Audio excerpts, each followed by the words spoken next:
السلام علیکم ورحمۃ اللہ وبرکاتہ۔ الحمد للہ والصلاة والسلام علی من لا نبی بعدہ،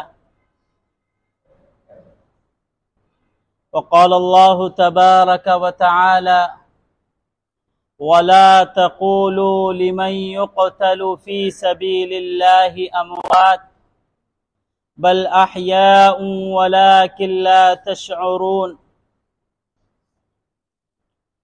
وقال النبي صلى الله عليه وسلم يقول الشهيد يوم القيامة لوددت أن أقتل في سبيل الله ثم أقتل ثم أحيا ثم أقتل او كما قال علیہ الصلاة والسلام۔ محترم بزرگوں، عزیز دوستوں اور نوجوانوں،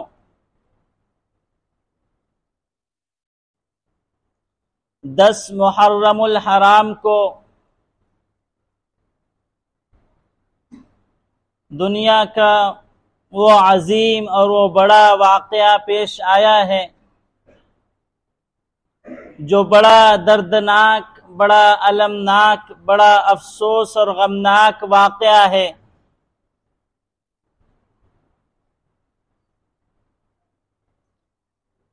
اس واقعے میں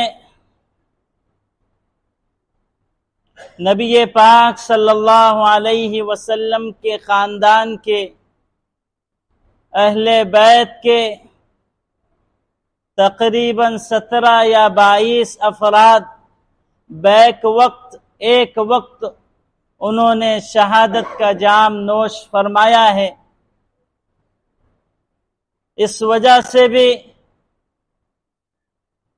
کہ اہل بیت کو شہادت ملی، اس میں حضرت حسین رضی اللہ تعالی عنہ اور اہل بیت کے افراد کا شہادت کا واقعہ وہ بھی بڑے دردناک انداز سے، بڑے المناک انداز سے پیش آیا۔ یقیناً یہ امت مسلمہ کے لیے افسوس کی بات ہے، غم کی بات ہے کہ دشمنوں نے، ظالموں نے جو باطل پر تھے، انہوں نے نواسے رسول صلی اللہ علیہ وسلم کو قتل کیا اور آپ نے شہادت کا جام پیا۔ ہم ذرا اندازہ لگائے کہ اہل بیت کون ہے، حضرت حسین رضی اللہ تعالی عنہ اور حضرت حسن رضی اللہ تعالی عنہ کا مقام و مرتبہ کیا ہے۔ ہم ذرا اس کا ایک خاکہ اپنے ذہنوں میں بٹھا لے تاکہ نبی پاک صلی اللہ علیہ وسلم نے جو مقام و مرتبہ اور جو اہمیت بیان فرمائی ہے اہل بیت کے تعلق سے بھی وہ ہمارے سامنے آ جائے اور ہم اس واقعے کو یقیناً افسوس کا ذریعہ، غم کا ذریعہ سمجھے۔ لیکن بہرحال اسلام اور شریعت میں غم کس طرح کیا جائے اور اس کا اظہار کس طرح کیا جائے اور کن چیزوں کو اپنانا ہے، کن چیزوں سے بچنا ہے، ہمیں اس کا بھی خیال رہنا چاہیے۔ اس لیے کہ شریعت اور اسلام کی حدیں مقرر ہے، تلک حدود اللہ یبینھا لقوم یعلمون، کہ اللہ تعالیٰ اپنی حدوں کو، جو اسلام اور شریعت کی حدیں ہیں، اس کو ایمان والوں کے لیے بیان فرماتے ہیں تاکہ وہ حد میں رہ کر اپنی خوشی کا بھی اظہار کرے اور اپنے غم کا بھی اظہار کرے۔ تو یہ حضرت حسن اور حضرت حسین رضی اللہ تعالی عنہ یہ نواسے رسول صلی اللہ علیہ وسلم ہے، آپ کے محبوب اور شہید نواسے ہے۔ احادیث میں یہ بات موجود ہے کہ نبی پاک صلی اللہ علیہ وسلم نماز پڑھتے تھے، اگر حضرت حسن اور حسین آ جاتے تو نماز کی حالت میں نبی پاک صلی اللہ علیہ وسلم اپنے ہاتھ سے ان کو کاندھے پر بٹھا لیا کرتے تھے۔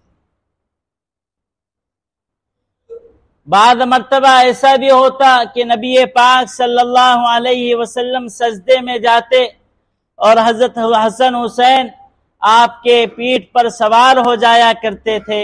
نبی پاک صلی اللہ علیہ وسلم اپنے سجدے کو لمبا کر دیا کرتے تھے۔ آپ اندازہ لگائیے کہ نبی پاک کو حضرت حسن اور حسین رضی اللہ تعالی عنہ سے کتنی محبت تھی۔ حضرت حسن اور حضرت حسین رضی اللہ تعالی عنہ کی والدہ حضرت فاطمہ رضی اللہ تعالی عنہا ہے، اور آپ کے والد حیدر کرار حضرت علی رضی اللہ تعالی عنہ ہے۔ نبی پاک صلی اللہ علیہ وسلم نے یہ بات ارشاد فرمائی ہے حضرت حسن اور حضرت حسین رضی اللہ تعالی عنہ کی فضیلت اور اہمیت اور ان کے مقام کے متعلق کہ جنت میں جنت کے جو نوجوان افراد ہوں گے ان کے سردار حضرت حسن اور حضرت حسین رضی اللہ عنہما ہوں گے۔ یہ بہت ہی بڑی فضیلت اور اہمیت کی بات ہے۔ ایک واقعہ یہ آیا کہ نبی پاک صلی اللہ علیہ وسلم حضرت فاطمہ رضی اللہ تعالی عنہا کے گھر تشریف لے جاتے ہیں۔ حضرت حسین رضی اللہ تعالی عنہ کو تلاش کرتے ہیں۔ حضرت حسین رضی اللہ تعالیٰ عنہ گھر پر موجود نہیں رہتے ہیں، وہ باہر سے دوڑتے ہوئے آتے ہیں۔ نبی پاک صلی اللہ علیہ وسلم حضرت حسین رضی اللہ تعالیٰ عنہ کو اپنے سینے سے لگا لیتے ہیں، اور سینے سے لگانے کے بعد رخسار کا بوسہ دیتے ہیں، پھر فرماتے ہیں اے اللہ میں حضرت حسین سے محبت کرتا ہوں، تو بھی حضرت حسین سے محبت کر، اور جو بھی حضرت حسین سے محبت کرے تو ان سے محبت کرنا۔ یہ ہے حضرت حسین رضی اللہ تعالی عنہ کا مقام و مرتبہ۔ ایک دوسرا موقع آیا، حضرت حسن رضی اللہ تعالی عنہ نبی پاک صلی اللہ علیہ وسلم اپنے کاندھے پر سوار کیے حضرت حسن رضی اللہ تعالی عنہ کو لے کر جا رہے تھے۔ ایک صحابی ملے، سلام دعا ہوئی، اس کے بعد حضرت حسن رضی اللہ تعالی عنہ سے وہ صحابی کہنے لگے اے حسن جانتے ہو آپ کس کی سواری پر ہیں کہ آپ کی سواری بہت بہتر ہے۔ نبی پاک صلی اللہ علیہ وسلم نے جب سنا کہ حضرت حسن سے کوئی کہہ رہا ہے کہ سواری بہتر ہے، نبی پاک صلی اللہ علیہ وسلم نے فرمایا کہ سوار بھی تو بہتر ہے۔ تو اس سے حضرت حسن اور حضرت حسین رضی اللہ تعالی عنہ کے مقام اور مرتبے کا پتہ چلتا ہے۔ پھر آپ اہل بیت کا اندازہ لگائیے کہ نبی پاک صلی اللہ علیہ وسلم کی احادیث میں یہ بات موجود ہے کہ نبی پاک صلی اللہ علیہ وسلم نے یہ بات ارشاد فرمائی ہے کہ جو میرے اہل بیت سے محبت کرے اللہ تو ان سے محبت کرنا، اور بلکہ یہ بات بھی موجود ہے کہ اہل بیت کی محبت ایمان کا جزو لازم ہے، کہ اگر کوئی شخص یہ دعویٰ کرتا ہے کہ میں ایمان والا ہوں اور میرا ایمان کامل و مکمل ہے، اگر اہل بیت کی محبت نہیں ہے تو اس کا ایمان بھی ناقص اور نامکمل ہے۔ تو اہل بیت کا وہ مقام ہے، تفصیل کا موقع نہیں ہے، ورنہ یہ وہ عنوان ہے کہ اہل بیت کے جو مقام اور مرتبے نبی پاک صلی اللہ علیہ وسلم نے بیان فرمائے ہیں وہ بے شمار اور لامحدود ہے۔ بہرحال بتلانے کا مقصود یہ ہے کہ 10 محرم الحرام کو جو واقعہ پیش آیا ہے اس میں حضرت حسین رضی اللہ تعالی عنہ کی شہادت ہوتی ہے اور اہل بیت کی شہادت ہوتی ہے۔ یہ امت مسلمہ کے لیے بہت ہی افسوس اور دردناک بات ہے۔ میں چند اشارے اور چند جھلکیاں آپ کے سامنے پیش کرتا ہوں تاکہ بات سمجھ میں آ جائے کہ یہ واقعہ کس انداز سے پیش آیا ہے، تاکہ دل میں افسوس بھی ہو کہ یقیناً حضرت حسین رضی اللہ تعالیٰ عنہ کا مقام اور اہل بیت کا مقام ہمارے دلوں میں موجود ہے، اور اس واقعے کا ہم بھی افسوس کرتے ہیں، لیکن ہمارا افسوس کرنا اور ہمارا غم کرنا یہ شریعت کے حدود کے اندر ہے۔ امیر معاویہ رضی اللہ تعالیٰ عنہ یہ وفات پاتے ہیں 60 ہجری میں۔ اس کے بعد جو ان کا بیٹا یزید ہے وہ جو ہے گدی سنبھال لیتا ہے۔ حالانکہ معاملہ یہ ہے کہ شریعت اور اسلام میں جو امیر بننے کا حق ہے، جس کو امارت سونپی جاتی ہے، اس کے اندر وہ قابلیت اور وہ صلاحیت ہونی چاہیے۔ اس لیے کہ باپ کے بعد بیٹا بن جائے اور اس کے اندر قابلیت نہ ہو، صلاحیت نہ ہو، اس کو نہیں بنایا جاتا ہے، نہ شریعت اور نہ اسلام اس کی اجازت دیتا ہے۔ تو یزید بھی سمجھتا تھا کہ میں اہل نہیں ہوں، اہل تو حضرت حسین رضی اللہ تعالیٰ عنہ ہی ہے خلافت کے اور امارت کے۔ لیکن چونکہ اب اس کو ڈر ہو گیا تھا کہ لوگ حضرت حسین رضی اللہ تعالیٰ عنہ کے ہاتھوں پر بیعت کر لیں گے اور جو گدی ہے وہ میرے ہاتھ سے نکل جائیں گی۔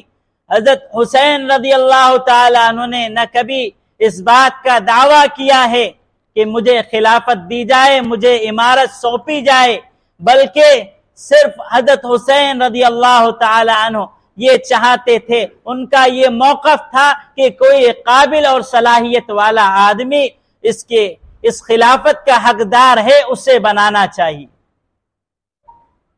اور حضرت حسین رضی اللہ تعالیٰ عنہ کا یہ موقف تھا کہ یزید اس کے لائق نہیں ہے۔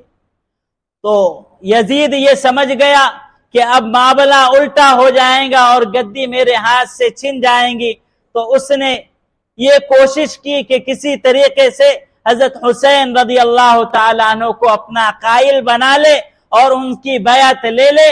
اگر ان کی بیعت لے لیں گا تو سارا معاملہ ٹھیک ہو جائے گا اور میری گدی اپنی برقرار رہے گی۔ تو اس طریقے سے سازشیں کی گئی۔ کوفہ والوں نے تقریباً 12,000 خطوط حضرت حسین رضی اللہ تعالیٰ عنہ کے نام سے لکھے کہ آپ آ جائے، ہم آپ کے ہاتھ پر بیعت کر لیں گے۔ درمیان میں حضرت حسین رضی اللہ تعالیٰ عنہ نے معاملے کی تحقیق کے لیے مسلم ابن عقیل کو بھی بھیجا۔ تو ایسا محسوس ہوا کہ ہاں، ایسا لگ رہا ہے کہ وہ لوگ تیار ہے بیعت کے لیے، اور معاملہ یہ ہے کہ اب مسلمانوں میں کوئی جنگ و جدال نہیں ہوگا، صلح صفائی ہو جائیں گی۔ اس لیے حضرت حسین رضی اللہ تعالیٰ عنہ نے کوفہ کی طرف رخ کیا کہ معاملہ جو ہے یہ صحیح ہو رہا ہے، اور ایک معاملہ جو یہ ہے کہ مسلمان جو ہے آپس میں اب لڑنے والے نہیں ہیں۔ حضرت حسین رضی اللہ تعالیٰ عنہ کی نہ کوئی تمنا تھی خلافت کی نہ امارت کی، بلکہ ان کا مقصود یہ تھا کہ امت مسلمہ کے لیے اور مسلمانوں کے لیے اس خلیفہ کو مقرر کیا جائے جو ان کے لیے صحیح ہو اور جو اس قابل ہو۔ بہرحال حضرت حسین رضی اللہ تعالیٰ عنہ کوفہ کے لیے نکلے۔ معاملہ یہ ہوا کہ کربلا پہنچے ہیں، تو جو اس وقت وہاں پر حکمراں تھا ابن زیاد، اس نے زیادتی کی۔ اس نے یہ کیا کہ مسلم ابن عقیل جو پیغام پہنچانے کے لیے گئے تھے اور پیغام واپس لینے کے لیے جو ہم جس کو سفیر کہتے ہیں، انہیں اس نے قتل کر دیا۔ وہاں پہنچ کر واقعے کی حقیقت معلوم ہوئی کہ یہ تو ہم سے بیعت کا ارادہ رکھتے ہیں، ہم سے ہماری بیعت کرانا چاہتے ہیں، خود بیعت نہیں ہونا چاہتے۔ تو آپ نے مشورہ کیا کہ اب ایسا کیا جائے کہ امت مسلمہ میں فتنہ برپا ہو رہا ہے، ہم واپس چلے جاتے ہیں کہ ہم امت مسلمہ کو آپس میں لڑانا نہیں چاہتے۔ تو حضرت حسین رضی اللہ تعالیٰ عنہ نے پیغام بھیجا کہ ہم لڑنا نہیں چاہتے، بلکہ ہمارا جو موقف ہے ہم بیعت نہیں ہوں گے، ہمیں واپس جانے کی اجازت دی جائے۔ لیکن ابن زیاد نے یہ کیا کہ آپ واپس بھی نہیں جا سکتے، یا تو آپ بیعت کریں، اور معاملہ یہ کیا کہ یزید کے ہاتھ پر نہیں، پہلے تو میرے ہاتھ پر بیعت کرنا ہوگی۔ ابن زیاد نے یہ کہا کہ حضرت حسین رضی اللہ تعالی عنہ کو گرفتار کر کے ان کو میرے پاس لایا جائے، ان کی کوئی شرط قبول نہیں ہوگی، شرط یہی ہوگی کہ وہ پہلے میرے ہاتھ پر بیعت کرے۔ تو ظاہر بات ہے کہ باطل جو ہے وہ سر اٹھا رہا تھا، اور باطل یہ کوشش کر رہا تھا کہ یہ بیعت کر لے اور ہم اپنی حکومت کو چمکائے اور اپنی سرداری کو برقرار رکھے۔ تو یہ کیسے ممکن ہو سکتا تھا کہ نواسہ رسول اس ذلت کے ساتھ نعوذ باللہ کہ گرفتار بھی کیا جائے اور شرطیں بھی ان کی ہو، اس کو کب قبول کرتے ہو؟ حضرت حسین رضی اللہ تعالیٰ عنہ نے یہ بات پہنچائی کہ نہ ہم بیعت کر سکتے ہیں بلکہ ہم کو جانے کی اجازت دی جائے۔ جب روک دیا گیا کربلا کے مقام پر، معاملہ یہ ہے کہ 3 دن تک نہ کھانا تھا نہ پانی تھا، اس طریقے سے سخت عالم میں رکھا گیا کہ جو کھانا تھا، جو تھوڑا بہت کھجوریں تھی، جو پانی تھا وہ بھی ختم ہو گیا۔ واقعہ تو تفصیلی ہے، لیکن میں چند اشارات آپ کے سامنے پیش کرنا چاہتا ہوں۔ معاملہ یہ ہوا کہ سامنے کا جو لشکر تھا وہ 1,20,000 تھے، اور حضرت حسین رضی اللہ تعالیٰ عنہ کے ساتھ تقریباً 150 کے افراد یا اس سے کم۔ بعد میں تو یہ بات بھی ملتی ہے کہ 72 آپ کے جانثار صحابہ تھے، اور 17 اور 22 یہ اہل بیت تھے، یعنی اتنے 100 کے قریب افراد موجود تھے، اور ان کا مقابلہ تھا 1,20,000 سے۔ تو یہ وہ معاملہ تھا، اتنا سنگین معاملہ کہ اب وہاں سے تو یہ کہا جا رہا ہے کہ بیعت کرنا ہی پڑیں گی اور واپس جانے بھی نہیں دیا جائیں گا۔ حضرت حسین رضی اللہ تعالیٰ عنہ لڑائی نہیں چاہتے تھے، لیکن جب موقع ایسا آیا کہ سامنے والا خود جنگ کرنے کے لیے تیار ہے اور مقابلہ کرنے کے لیے تیار ہے، تو حضرت حسین رضی اللہ تعالیٰ عنہ نے یہ کہا کہ اب کوئی چارہ نہیں ہے، اس لیے کہ ہم باطل کے سامنے جھک نہیں سکتے، ہم حق پر ہے، حق پر قائم رہیں گے، اور حق کے لیے ہم اپنی جانوں کا بھی نذرانہ پیش کر دیں گے۔ آپ رضی اللہ تعالی عنہ کے ساتھ جو صحابہ جو جانثار صحابہ موجود تھے، انہوں نے بھی یہ کہا کہ آپ جو حکم فرمائیں گے ہم اس کے لیے تیار ہے، ہم باطل کے سامنے جھک نہیں سکتے، حق پر ہے، حق پر قائم رہیں گے، اور حق کے لیے اپنی جانوں کا بھی نذرانہ پیش کرنے کے لیے ہم تیار ہیں۔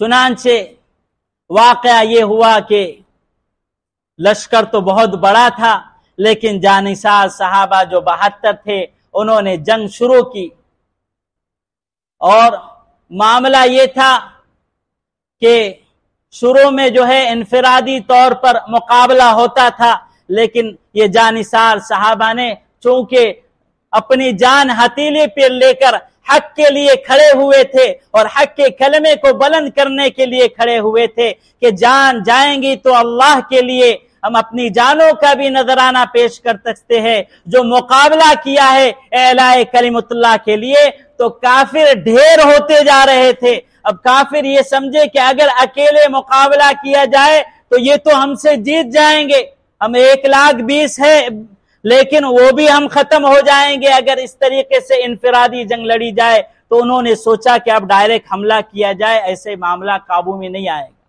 اس طریقے سے انہوں نے ڈائریکٹ حملہ کیا، اور 72 جانثار صحابہ جو آپ کے ساتھ موجود تھے وہ جو ہے انہوں نے شہادت کا جام نوش فرمایا۔ معاملہ اب یہ آیا کہ حضرت حسین رضی اللہ تعالیٰ عنہ کے بڑے بیٹے علی اکبر، انہوں نے کہا کہ اب مجھے اجازت دی جائے کہ میں اب، چونکہ اہل بیت کے ہی افراد بچے تھے، تو حضرت علی اکبر نے کہا کہ آپ رکیے، میں جاتا ہوں۔ آپ میدان میں کود پڑے، لڑتے رہے، یہاں تک کہ جام شہادت نوش فرمایا۔ معاملہ یہ ہوا کہ دشمنوں نے بڑی بے دردی سے اور بڑے ہی خطرناک انداز سے ان کو شہید کیا اور 4 ٹکڑے کر کے ایک کپڑے میں لپیٹ کر حضرت حسین رضی اللہ تعالیٰ عنہ کے سامنے پیش کر دیا۔ حضرت حسین رضی اللہ تعالیٰ عنہ بھی آخر باپ تھے، باپ کی محبت جوش میں آئی، آنکھوں سے آنسو جاری تھے۔ آپ ذرا اندازہ لگائیے، یہ وہ چیز ہے کہ جس کو بیان نہیں کیا جا سکتا، جس کو ہم سن کر سمجھ نہیں سکتے، یہ تو وہی محسوس کر سکتا ہے جس کے ساتھ یہ واقعہ پیش آیا ہو۔ اگر ہمارا بیٹا اس حالت میں ہمارے سامنے آتا ہے کہ دشمنوں نے اس کو قتل کر دیا ہو اور اس کے ٹکڑے کر کے پیش کر دیے ہو، ہمیں کیا افسوس ہوگا، کیا غم ہوگا، اور کتنا ہم جو ہے افسوس کریں گے، کتنا روئیں گے، ہم خود اس سے اندازہ لگا سکتے تھے۔ حضرت حسین رضی اللہ تعالیٰ نے بھی آخر باپ تھے، جب دیکھا اپنے بیٹے کی یہ حالت تو آنکھوں سے آنسو جاری ہو گئے، تڑپ اٹھے۔ لیکن یہ تھا کہ اسی عالم میں تھوڑی سی آنکھ لگی اور آنکھ لگنے کے بعد جب آنکھ کھلی تو آپ مسکرا رہے تھے۔ اہل بیت کے افراد نے پوچھا کہ اس عالم میں آپ مسکرا رہے ہو؟ کہا کہ مسکرا رہا ہوں اس لیے کہ نبی پاک صلی اللہ علیہ وسلم کا دیدار ہوا، فرمائے کہ میں تمہارا انتظار کر رہا ہوں۔ تو بہرحال یہ واقعہ بھی پیش آیا۔ پھر دوسرا جو المناک واقعہ پیش آیا کہ چونکہ 3 دن کھانا پانی بند تھا اور آپ کا جو چھوٹا بیٹا علی اصغر، جسے عبداللہ کے نام سے بھی جانا جاتا ہے، چونکہ 2 یا 1.5 سال کا تھا، اب پیاس لگی تھی، پیاس کی وجہ سے تڑپ رہا تھا۔ حضرت حسین رضی اللہ تعالیٰ نے اس کو اپنے ہاتھوں میں لیا اور شمر کے پاس گئے، کہا کہ میرا جھگڑا ہے، اس بچے کا جو معصوم ہے اس کا کیا قصور ہے، اس کو پانی دے دو۔ لیکن شمر نے وہ چیز بھی منع کر دی۔ جب واپس لے کر آئے تو دشمنوں نے ایک تیر چلایا علی اصغر پر، جو کنپٹی پر لگا اور دائیں سے بائیں طرف گھس گیا۔ معاملہ یہ ہوا کہ گردن یوں ہی لٹک گئی اور ان کی بھی شہادت ہو گئی۔ تو یہ وہ چیز ہے جنہیں ہم کو احساس کرنا ہے، یہ بولنے سے نہ سمجھ میں آئیں گی، نہ سننے سے سمجھ میں آئیں گی۔ جب ہم پر یہ بیتیں گی تب واقعہ یہ سمجھ میں آئیں گا کہ اس کی حقیقت کیا ہے، کہ اپنے بیٹوں کا بھی نذرانہ پیش کر دیا۔ پھر معاملہ یہ ہوا کہ حضرت حسین رضی اللہ تعالیٰ عنہ نے یہ کہا کہ ایک سفید چادر تھی، وہ منگائی کہ اس سفید چادر کو لے کر آؤ۔ سفید چادر لائی گئی۔ حضرت حسین رضی اللہ تعالیٰ عنہ نے یہ بات کہی کہ جانتے ہو یہ چادر کس کی ہے؟ کہا کہ یہ چادر حضرت فاطمہ رضی اللہ تعالیٰ عنہا نے اپنے ہاتھوں سے سی ہے۔ اس چادر کو آپ نے اوڑھا، پھر فرمایا کہ تلوار لائیے۔ جب تلوار منگائی گئی تو لوگوں نے کہا کہ یہ تلوار تو ٹوٹی ہے۔ فرمایا کہ تلوار ٹوٹی ہے لیکن انداز یہ لگاؤ کہ یہ تلوار کس کی ہے۔ پھر خود فرمایا کہ تلوار میرے والد علی حیدر کرار حضرت علی رضی اللہ تعالیٰ عنہ کی تلوار ہے، وہ تلوار لی۔ پھر آپ خیمے میں جانے لگے۔ لوگوں نے کہا کہ کہاں جا رہے ہو؟ کچھ چاہیے تو ہم لا کر دیتے ہیں۔ کہا کہ یہ چیز منگائی نہیں جاتی ہے، اس کے لیے خود جا کر لینا پڑتا ہے۔ خیمے میں گئے اور ایک امامہ لے کر آیا اور پھر فرمایا کہ جانتے ہو یہ امامہ کس کا ہے؟ فرمایا کہ یہ میرے نانا حضرت محمد رسول اللہ صلی اللہ علیہ وسلم کا یہ امامہ ہے۔ پھر آپ بھی جو ہے میدان جنگ میں ٹوٹ پڑے۔ معاملہ یہ ہوا کہ ظہر کے وقت سے لڑ رہے تھے، عصر کا وقت آ گیا۔ واقعہ تفصیلی ہے، وقت بہت کم رہتا ہے۔ بہرحال معاملہ یہ ہوا کہ 3 گھنٹے تک لڑتے رہے۔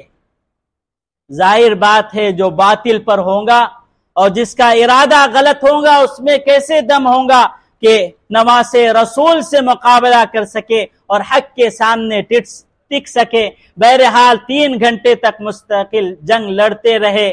معاملہ یہ ہوا کہ اخیر میں جب عصر کا وقت آ گیا تو انہوں نے تلوار نیچے رکھی۔ سامنے والے سمجھے کہ اب یہ ہار مان لیے ہیں، اب ہمارے ہاتھ پر بیعت کر لیں گے۔ تو آواز لگائے کہ ہم جیت گئے ہیں، اور حضرت حسین بیعت کے لیے تیار ہو گئے۔ حضرت حسین رضی اللہ تعالیٰ نے آواز لگائی کہ نانا غلط فہمی میں مبتلا نہ رہنا، غلط فہمی میں مبتلا نہ رہنا، ہم نے ہار نہیں ماری ہے، اور نواسے رسول کبھی ہار مانا نہیں کرتے ہیں، بلکہ عصر کا وقت ہو گیا ہے، ہم اجازت لینا چاہتے ہیں کہ پہلے عصر کی نماز ادا کرے، اس کے بعد ہم جنگ لڑیں گے۔ شمر نے اجازت نہیں دی نماز پڑھنے کی۔ حضرت حسین رضی اللہ تعالیٰ عنہ چونکہ جانتے تھے نواسے رسول ہے کہ کوئی ایسے ہی حملہ نہیں کر دے گا، کہ نماز کی حالت میں ظاہراً یہ مسلمان ہے، چاہے ناحق ہے لیکن مسلمان ہے، اتنی تو ہمدردی رکھیں گے کہ نماز کی حالت میں شہید نہیں کریں گے، تو آپ نماز پڑھنے لگ گئے۔ لیکن کیا معلوم تھا کہ وہ ظالم شمر نے جو ہے، پہلے تو دو افراد نے آپ کے سینے پر خنجر مارا، ایک نے دائیں سینے پر خنجر مارا، پھر شمر نے گردن اڑا دی، اور معاملہ یہ کیا کہ آپ کو شہید کر دیا گیا۔ بہرحال یہ واقعہ بڑا دردناک واقعہ ہے، بڑا المناک واقعہ ہے۔ ہم ذرا محاسبہ کرے اور مراقبہ کرے اور اس واقعے کا اندازہ لگائے کہ نواسے رسول کو ظالموں نے کس انداز سے شہید کیا ہے، یہ کتنا دردناک اور المناک واقعہ ہے۔ بہرحال یہ سب کچھ ہوا، لیکن حضرت حسین رضی اللہ تعالیٰ عنہ نے ہمیں یہ سبق دیا ہے کہ اس حالت میں جو کہ ظالم کھڑے تھے اور ان کی تعداد بھی زیادہ تھی، لیکن ظالم کے سامنے جھکے نہیں ہے، بلکہ جب موقع آیا اللہ کے سامنے جھکنے کا اور اپنے سر کو نماز کی حالت میں اللہ کے سامنے جھکانے کا، تو جنگ کے عالم میں بھی آپ نے پہلے نماز کو ترجیح دی ہے اور اپنا سجدے میں رکھا ہے۔ آج ہم کیسے مسلمان ہیں؟ حضرت حسین رضی اللہ تعالیٰ عنہ کے نام پر ہم بہت افسوس بھی کرتے ہیں، بہت غم بھی کرتے ہیں، لیکن یہ کون سا افسوس ہے، یہ کون سا غم ہے کہ ہم کالے کپڑے پہن لے یا اپنے سینے کو مارے یا اپنا خون نکالے؟ شریعت میں تو اس کی کوئی اجازت نہیں ہے۔ ہمیں تو حضرت حسین نے یہ سبق دیا ہے کہ ہونا چاہیے کہ اگر تم حسین کے نام لیوا ہو، حسین کو ماننے والے ہو، نواسے رسول کو مانتے ہو، تو نمازوں کا اہتمام کرے۔ اخیر وقت میں بھی حضرت حسین رضی اللہ تعالیٰ عنہ نے یہی پیغام دیا ہے کہ ہماری نمازیں نہیں چھوٹنا چاہیے۔ اگر ہم حقیقت میں 10 محرم کا پیغام سمجھ سکے تو یہی پیغام ہے کہ ہم نمازوں کا اہتمام کریں، ہماری کوئی نماز چھوٹنی نہیں چاہیے۔ اگر ہم نواسے رسول سے محبت کرتے ہیں اور حضرت حسین سے محبت کا دعویٰ ہے جو ایمان کا جزو لازم ہے، تو ضروری ہے کہ ہم نمازوں کا اہتمام کریں۔ آج 10 محرم کا یہی پیغام ہے کہ ہم نمازوں کا اہتمام کریں اور نمازیں ہماری چھوٹنی نہیں چاہیے۔ اگر ہم نمازوں کا اہتمام کر رہے ہیں تو سمجھ میں آئے گا کہ ہم حقیقی حسین کو ماننے والے ہیں، اور اس واقعے کے ذریعے سے حقیقی ہم حضرت حسین رضی اللہ تعالیٰ عنہ سے محبت رکھنے والے ہیں، اور ان کے عشق اور محبت میں اب وہ جو پیغام انہوں نے پہنچایا تھا مرتے وقت اور آخر سانس کے وقت، وہ پیغام کو ہم اپنے پلوں سے باندھ لیں گے اور نمازوں کا اہتمام کریں گے۔ اللہ تعالی ہم سبوں کو نماز کا اہتمام کرنے کی توفیق نصیب فرمائے۔ وآخر دعوانا الحمدللہ۔